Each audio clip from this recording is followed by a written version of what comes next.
I'm really pleased to introduce Liz Yeboah. I heard her along with somebody else from Mother's Home Matter actually earlier in the year at a conference about education and motherhood, and she blew my socks off with her enthusiasm and joy. Literally, the what she's talking about, the topic, the joy of motherhood. So, without further ado, I'd like to introduce you to Liz, and I'm sure she's going to tell you part of her story. And I'm pretty sure that you will feel the infectious enthusiasm by the end of this, if not into a few minutes into it. So over to you, Liz. Thank you so much. Thank you so much, Philippa. Thank you guys for having me.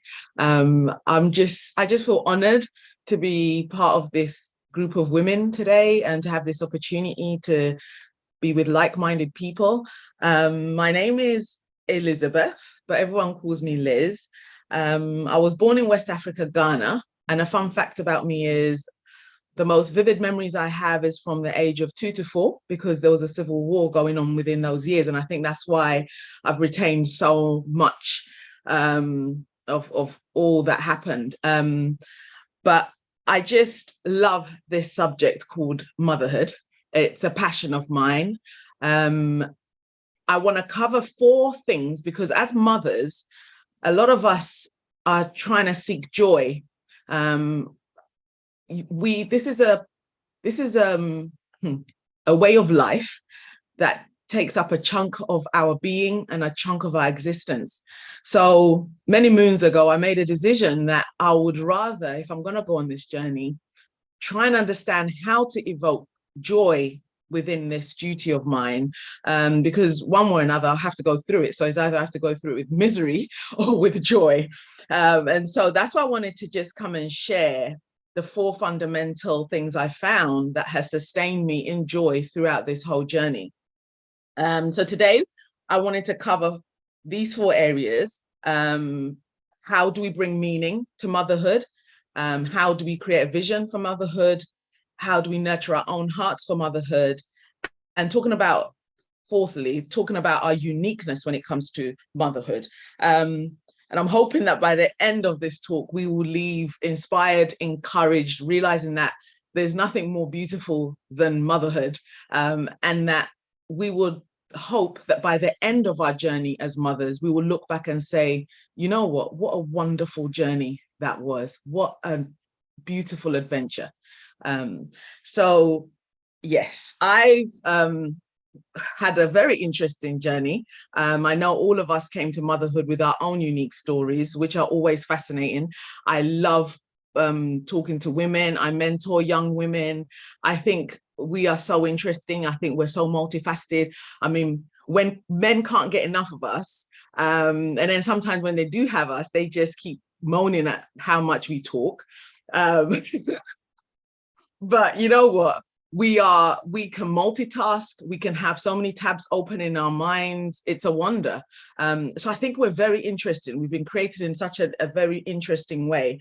So I feel we have so much to offer that we haven't been allowed to explore. So talking about men, I've been married to my husband, James, for 26 years now. We have 5 wonderful children. Let me see if this will work. Yeah, there they are. 5 wonderful children who are not easy to come by. All of us have been through a fair bit. Our oldest is 24 and our youngest is 9. We got married at 18, so we started this journey very, very early.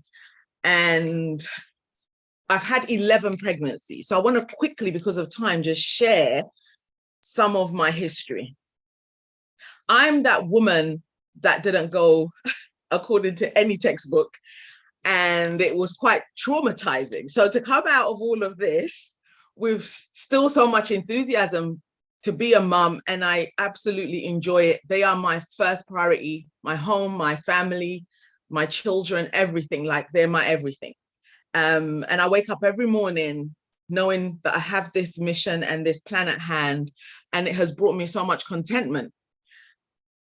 But before we got here in this seat today, this is what happened. So at the age of 18, we got married, we started having children, and the first 2 pregnancies ended in a miscarriage. The second was a 4-month miscarriage. Our first actual live birth, which is our third pregnancy, was our son Nehemiah. I had preeclampsia, so I was rushed to have a C-section, an emergency C-section, because he was born at 27 weeks. He weighed 1 pound 10, and the odds were stacked against him. We were in hospital for 3.5 months, and a lot of my friends I made in there lost their babies, who were much bigger than mine. And it's at the age of 20, it was very traumatizing because, you know, the doctors are telling you your son won't make it. He is very small. He is very sick. His bowels hadn't formed, and so we're feeding him, but it's not coming out from nowhere. His stomach is swelling. Every day was a critical day. So that was my real first introduction to having a newborn baby. And I was like, hold on, what's going on here? This is not going according to the script.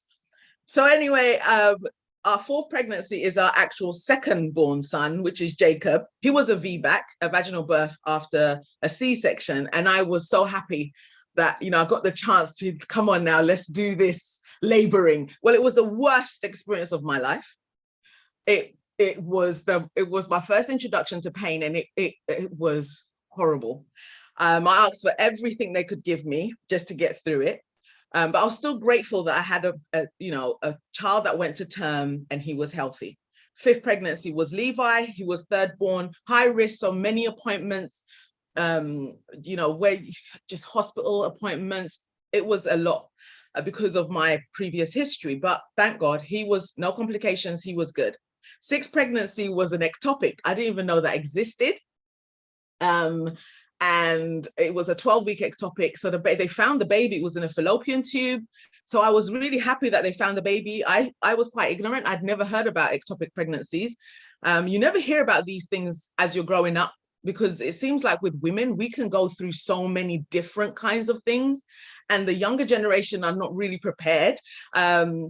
I think I lived in a lot of hope that I'll just, you get married, you have kids, end of story. But all of this plethora of different conditions and risks that could happen, I had no idea. Well, no, they couldn't save that baby. The ectopic didn't result in surgery, which is for another day. I did leave the hospital with 2 fallopian tubes, but that's a whole story. But we did lose that baby. Seventh pregnancy was Boaz, our fourth born son. Our last born son, again, high risk, lots of appointments and monitoring, but no complications. Eliana came along, only little girl. And I think I was around 5 months when I contracted gestational diabetes. So it was fun. Like, we were just injecting ourselves with insulin. Those are the kinds of plans we have when we're pregnant. And that was another thing, like, what's gestational diabetes? Like, what is all this? But then she came out, she was well, everything was fine. I was very thankful to have a 5th live birth, a baby in my arms. And then in 2014, I suffered something called a pulmonary embolism. We were pregnant, the children didn't know we were pregnant.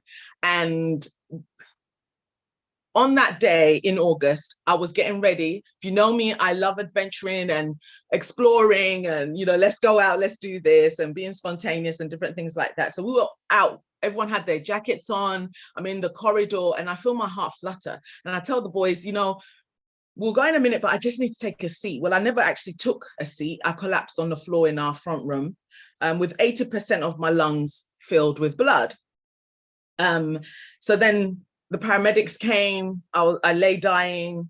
The children then found out we were actually pregnant. And as I was told, it was a result of the pregnancy that caused me to have this pulmonary embolism. Long story short, because we could be here forever, again, I went into ICU for a week fighting for my life, but we did lose that baby. But mummy came home. The 10th pregnancy was also a miscarriage, 13 weeks.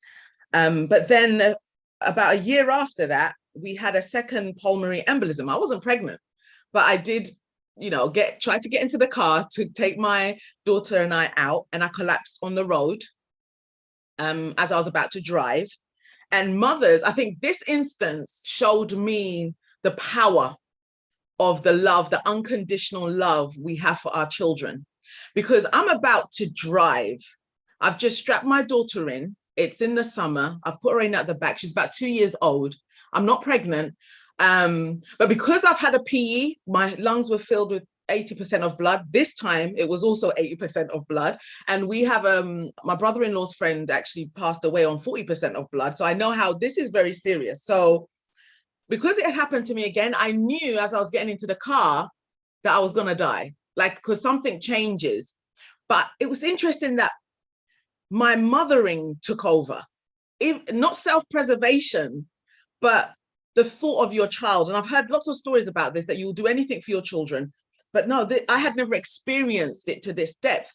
And in that split second or half a second, I knew if I shut the door, because everyone on our road had gone to work, so it was a very quiet street, no one would ever know that my daughter was in there until everyone came home from work. My husband had gone to work, the kids were at school, our older kids were at school. So then I quickly thought in that second, it's needless for two of us to die. It's best I go and if I just fling myself on the other side and end up on the road, someone will see that something's happening and eventually realize I've got my daughter at the back. And that's what I did.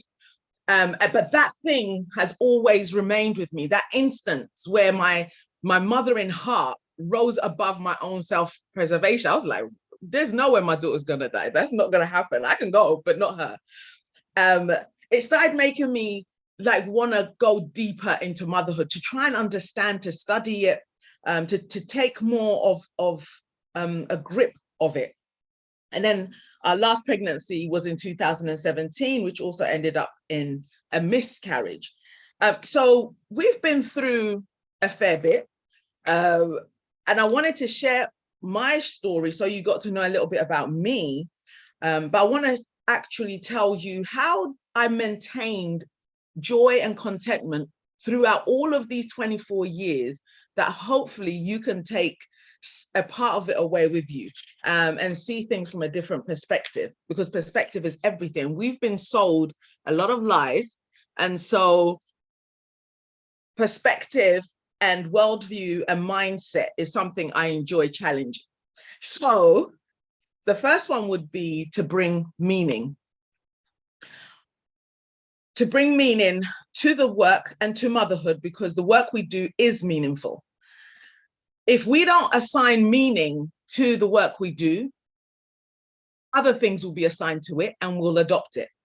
Bringing meaning and purpose is essential to our role as mothers. It's the thing that wakes us up every single morning. If we don't intentionally bring meaning to what we're doing and intentionally bring purpose to what we're doing, because no one's going to do it for us, we're going to have to pull that and draw that from outside, but also from within. Because it's not something that we're just going to walk out into society and everyone is like, yes, motherhood is amazing, right? You're not going to hear it left, right, and center. Viktor Frankl, in his book, Man's Search for Meaning, he tells us that striving to find a meaning in one's life is the primary motivational force in man. We are driven and we kind of stick to everything that gives us meaning. Like we're drawn more to things that we feel gives us meaning. So once we are able to assign meaning to motherhood, you'll find that we'll have a different relationship with it. Well, that's what I found. So I want to tell you a story. It's the story of the 3 stonecutters. Some of you may have heard it before, but I want to share it again because you can never hear goodness too many times. Perspective is everything. Now, this whole story is taking place in a small town in Italy. So just so you know, Italy is the best place in all the world. And you can't dispute that. Okay. A man was visiting a small town in Italy. As he walked along, taking in the sights, he came along a worker. This worker was cutting stones. The man stopped and watched the worker for a while and asked the worker, "Excuse me, what are you doing?" "What does it look like I'm doing?" the worker snapped. "I'm cutting stones, same old stones. Every day my hands are blistered, my back hurts. Get out of my way." So the visitor went on down the road and came upon another man also cutting stones. "What are you doing?" he asked the second man. The second man replied, "I'm cutting stones. It's a family business. My father used to do this, his father before him. It's hard work, but it's good work, and it lets me feed my family. The visitor thanked this man and went on down the road. He came upon a third man, and this man was also cutting stones. "What are you doing?" he asked the third man, and the third man beamed back at him. "I have the best job in the world. I am cutting stones to build a cathedral to God. This cathedral will be here for hundreds of years, and my children and my children's children will be able to look at it and know that I was part of it. It will be the center of our town for generations to come." If we give meaning to these daily tasks and expectations that come with motherhood daily, we will relate to it differently. It's how we see it. And it's in seeing its truest form that we'll really understand how powerful we are. Perspective is everything. Viktor Frankl in the same book also says, if we find meaning in our work, we will not only be able to cope moving forward, but thrive. Give purpose to your mothering. See the bigger picture. And this bigger picture is what I have lived with, is the thing that makes me wake up every single morning. The bigger picture is what we call a vision. Have a vision. Play the long game. Mother with the end in mind. That's like the second point. So after you found meaning, you need to now create the bigger picture. But you need to start backwards. You need to look at yourself when you're, 30, then 50, then 80. What is it that you can see? What is it that you would like to see? Because this is what I did. So when we started having babies at 18, but our firstborn, live birth was at 20. So we brought this baby home at 20. And even from then, I started thinking, as a 20-year-old, oh my goodness, this is a human being. He's going to grow. He's going to become like me. How is this going to work? Right? I started asking myself particular questions. How's this going to work? And I was like, let me just share one thing with you. I was like, he is going to be a teenager, for example, and I'm going to be older. And I won't have as much strength, as much capacity. I won't be as, I won't have as much vitality, but he will. He'll be in his prime. He'll have all the strength and the energy, and will I be able to keep up with him? So I started looking at particular things to do with being a teenager, let's say. And I was really a horrible teenager. I gave my parents a run for their money.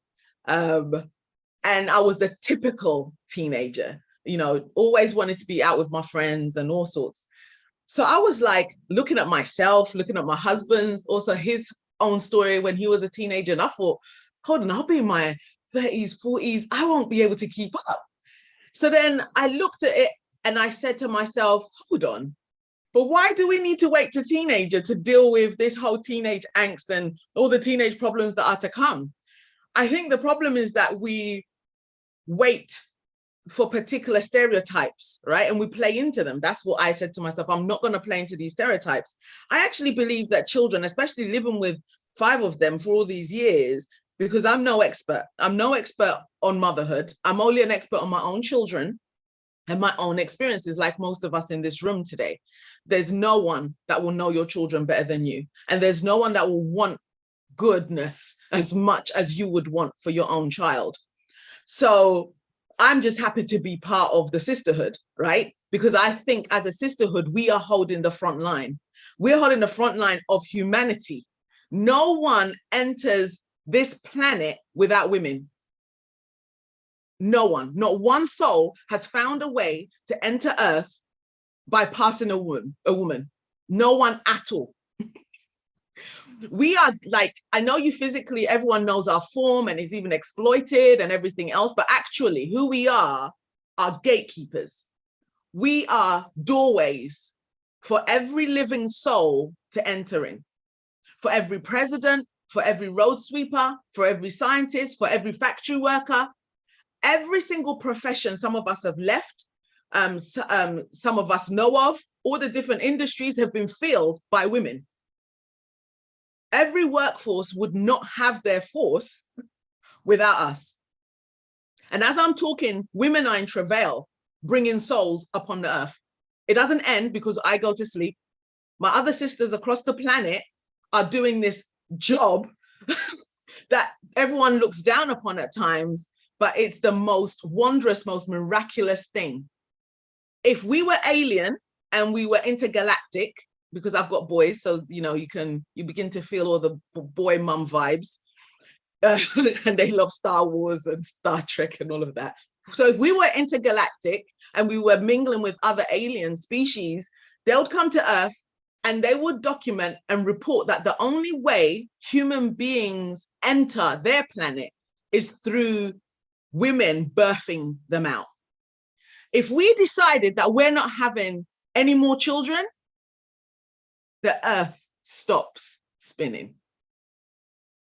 Now, if that's not powerful, I don't know what is, because there will not be another president. There will not be another MP. There's no one, because we said no, it's done, right?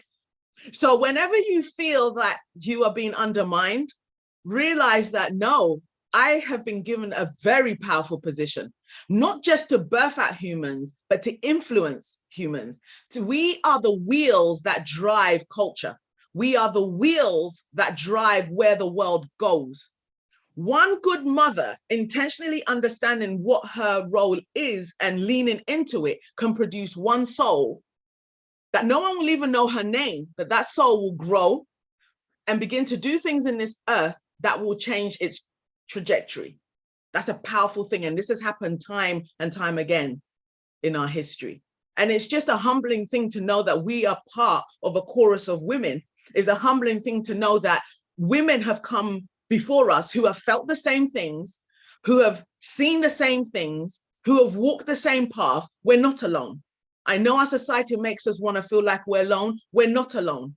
We have joined a chorus of women that some of them we do not see. A lot of us here have never even met each other, but we're all the same. We have the same outlook. We have the same mindset. We're going in the same direction. So even when we are alone and we don't know each other, we can't see each other, know that there's a force of us out there, nameless to us, but we share the same spirit. And that's a powerful thing for that to reside upon the earth. Women who know who they are, know their worth, and know their contribution to this planet. I digress there, but I just, okay. So you ask yourself, what does it look like? And you begin to take ownership over your own mothering. Do I have the permission to do that? Yes, you do.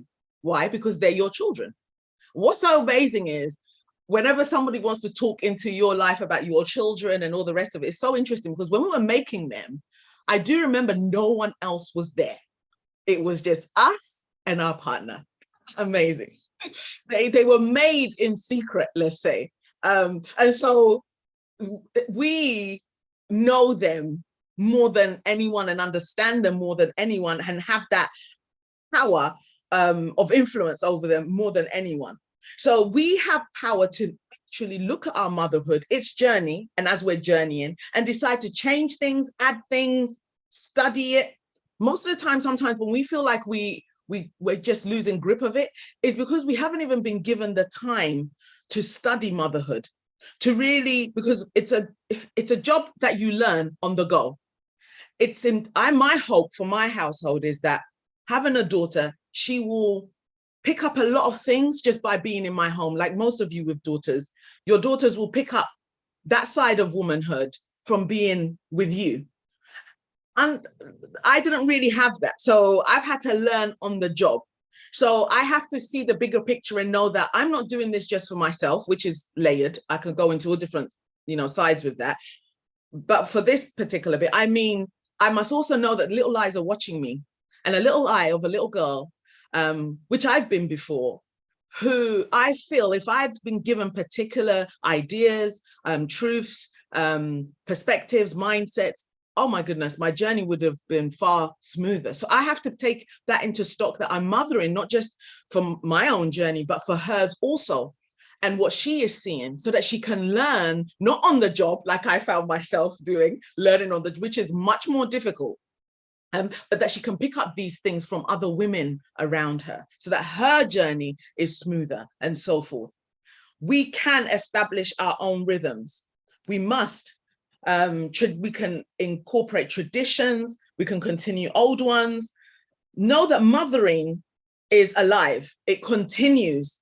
It's like it's deeper and richer throughout the years as the children grow older. So I don't believe all the other things. I believe this truth, and I'm living this truth. It does become deeper and richer.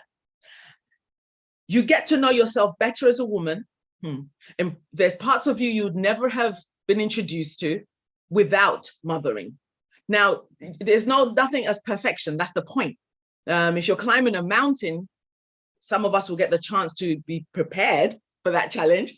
Like myself, most of us may not. And so there's going to be mistakes. And you have to grace yourself, because no one else is going to grace yourself. We can be our worst critics. We can be our worst, we're supposed to be cheering ourselves on, right? So you need to gather a group of thoughts with bombs just cheering you on, because you're doing your best. It's not easy to be sleep deprived. I've never been broken in motherhood except for one child who might go unnamed. he broke me. I was in the kitchen and I just said, what is going on here? I can't survive. And I rushed upstairs into the nursery, onto the floor, and I just called for my husband, James. And he comes around, babe, what's going on? I said, I can't. I've been sleep deprived for 2 years. I had not one night of sleep for 2 years. And sleep deprivation is not a joke, because you can't think after a good number of years. You can't think. It's just brain fog. It's crazy. And I just told him to take his son, because we made him together. So I said, this baby's yours. Take him. And he knew when he heard those words, take him. Yeah, he knew, okay, she's literally handing him over. And I did. And he took him. And that's what gave me solace, because then I could survive. So all the night duties was his now. Everything was his. No, that was too much. None of our children have ever slept. And that's for any woman that's got younger babies, that your babies don't sleep. All our 5 children have never slept. They sleep in our beds. They sleep on me, but they don't like sleeping in their own room. I've never had one of those children. I do have a friend who's on the other side of the spectrum who has 5 children like myself, but she coughs and sneezes and just has a baby. Hers is very easy. She just goes, and then there's a baby. It's so beautiful, it's amazing. Well, I'm not one of those women.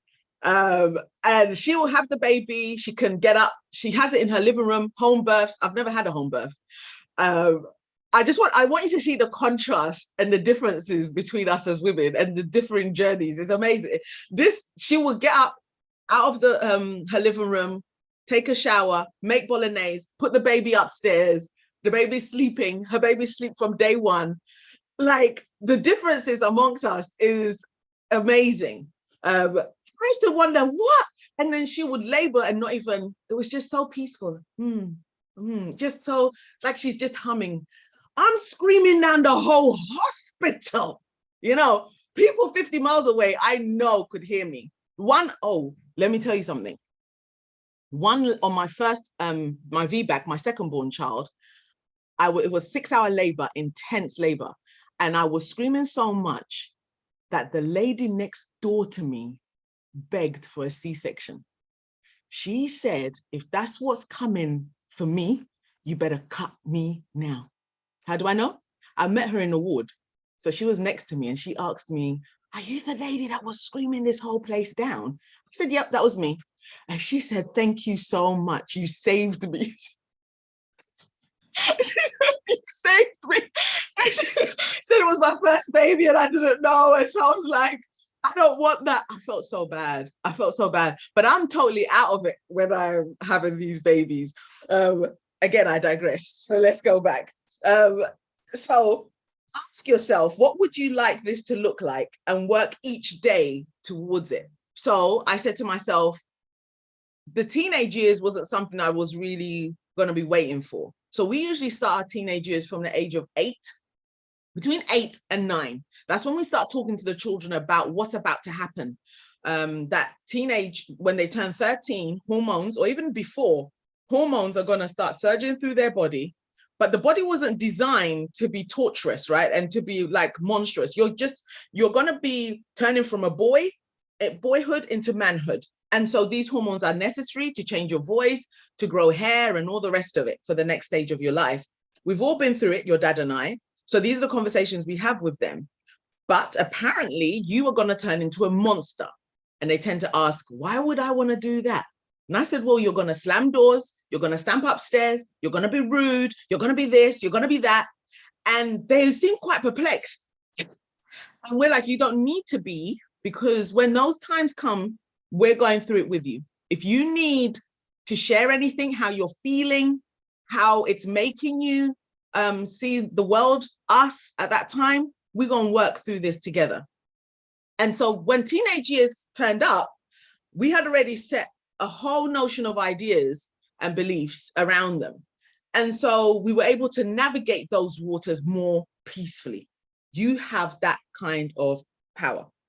And anytime it becomes overwhelming with the vision, your daily duties, your daily chores, just ask yourself, how do you eat an elephant? And you eat an elephant one piece at a time. The next will be nurturing your own mother's heart. A mother's heart needs nurturing. Feed your mother's heart on a feast of truth, goodness, and beauty. Things like music, things like art, things like good books must be in easy reach. Our hearts need encouragement daily. As much as the daily chores and responsibilities and duties are, so must the encouragement be it podcasts, be it finding your own tribe. You must surround your days with beautiful poetry, music, and if possible, just, booking in some kind of quiet time, even if it's once a week, because some of us with the littles, you won't even get time even, unless you wake up really early. But if you've been sleep deprived, that's also a problem. So you don't set your expectations too high. As long as you can just do what is manageable once a day, early in the morning, once a week, once every 2 weeks, that you can set out some quiet time to read, to meditate upon the goodness that we've all been surrounded with. Because for me, goodness is just being alive, by the way, right?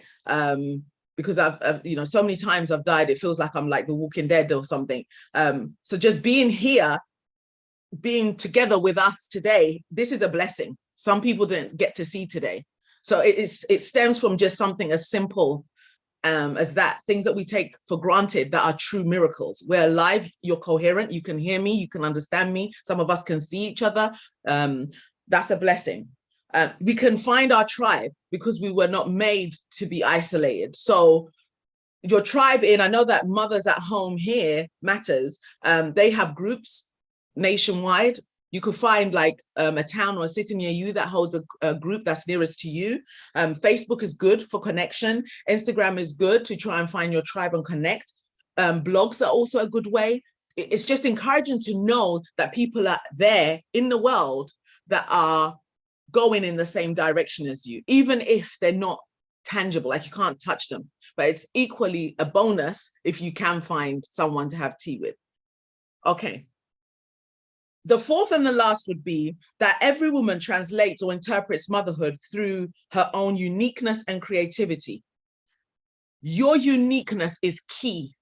As sisters in our motherhood, we cannot compare ourselves with each other. I do not have the answer for every human being that is born today. It's impossible. The DNA and the environments that they all share are all different and will shape them all differently. So the needs of these children, some of our children have picked up DNA from their great grandparents. We've never even met them.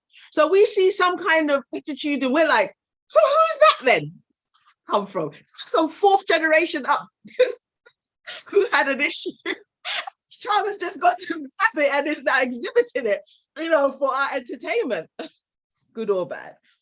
So I would say we need to bear all that in mind and know that as unique as the children are, is as unique as us, the mothers, are. And we need to wear that. We need to own that. I am unique. I do not need to compare myself. It's impossible for me to compare. You cannot compare two DNAs, right? It's unique. And it's tapping into that uniqueness that gives you the sense of confidence to take on your task and take on your own children and take on the duties that stand in front of you. You are special. There is no one like you. Don't diminish who you are and your worth under the weight of your daily responsibilities and expectations. Because in everything that is good, there is beauty to be found. So you're naturally creative. Many people don't believe they are, but you are. You're naturally creative. When you just allow yourself to accept that, you know what, I'm unique, you will birth out your own creativity, right? And you'll find things out about yourselves that you probably didn't know. The creativity grows when we draw beauty and creativity inside our own lives. A simple bouquet of flowers, right? Aldi do great deals. That's where I get my bouquet of flowers, from Aldi. Or Lidl. Just having that beautiful bouquet of flowers somewhere in the kitchen and having a podcast on or having classical music on as I do the chores has just, I don't know, it just uplifts me. It's like my office, right? It makes me feel like I'm on task, I'm on my job, and it gives me this quickening within my step because I am thriving spiritually, I'm thriving emotionally, I'm thriving mentally because I have Mozart on, Beethoven, and you know, it's all scientifically proven that these things feed the brain and, you know, allow the brain to grow. I've got a podcast on that's teaching me new things, right? There's so much that we can be doing within just typical chores, but that allows us to listen to poetry, to read poetry just before bed, a poem for every day of the year or a poem for every night of the year by Ellie Ezeri, because we've got the night one at home every night of the year. That's quick, short poems, but it's perfect. Like, it's perfect. You get that sense of beauty, or that you open that avenue of beauty into your life. These things are important. You'll say to yourself, okay, they're not important. Okay, I've mothered without them and I've mothered with them and I've seen the difference. You try it and you might be able, it's with motherhood, you have to just see what works for you. You have a direct and powerful impact upon your child and children. Remember this. This is innate in me now. I have kept this, like how you keep a little heirloom, right? I've kept this within my heart that I have a direct and powerful impact upon my child and my children. You are everything to your children, everything they want, everything they need, and they wouldn't want another. They don't want no one else. You're the only one that they want. Okay. So I wrote a poem last week because I knew I was coming, right? I shared a different poem in the summer at another conference. And so this is my second poem for mothers. Oh, no. Okay, so it's called Let Them Know. Let them know. When they ask you, what do you do? It's best to reply, what don't I do? Let them know motherhood is not a job. There's no clocking on or off. Neither is there enough money to cover it. Let them know motherhood is not a career. There's not one university that would have a course long enough to prepare you for it. Let them know it's something altogether different, altogether beautiful, and altogether enduring. Let them know that motherhood stands in its own lane, strong and tall, unchallenged and thriving. Multifaceted like a jewel of sorts, polished daily by dutiful tasks, duty like that of a queen, duty like that of a soldier, duty full of commitment, service, honor, and reward. Let them know the hands of motherhood shapes little hearts, shapes communities, shapes culture, and shapes generations for generations. Let them know nothing fashioned by the thoughts and ideas of man can replace it. It is unique, and anyone that cherishes it will eat of its fruits. Let them know. So, fellow mamas, I just wanted to take this time as we come to the end to share and know with you that our work is often thankless, because that's what it feels like, and sometimes unappreciated. But I would like to say thank you to each and every fellow sister here with us online. Thank you for your great work, your commitment, and your sacrifice. Let's remember that as long as there's meaning we have vision, we nurture our own hearts, and trust in our own unique creativity, we can find joy through it all. It's designed that way for us to find joy and to thrive. Thank you for listening. Thank you. Thank you so much, Liz. They're so encouraging. The feedback we're getting from everyone on various WhatsApp groups in the chat here is just so appreciative. So thank you so much. I don't think we've got much time for questions. I think 11:45 we're supposed to be swapping over, but if anyone's got something really quick to say, feel free to take yourself off mute. And just before we start having the new lot of people coming in, because we're going to be moving on to the campaigning and politics seminar in this room soon. So just brilliant, Liz. Thank you so much. That was so inspiring. And I'm not on video because I've got a very messy eater next to me. But she couldn't work out why I was getting very excited about the whole thing. But at 18 months, she probably didn't really understand the poem. But it was fantastic, Liz. So lovely to hear. Thank you. Thank you. Thank you. That was amazing. Really, I had tears in my eyes.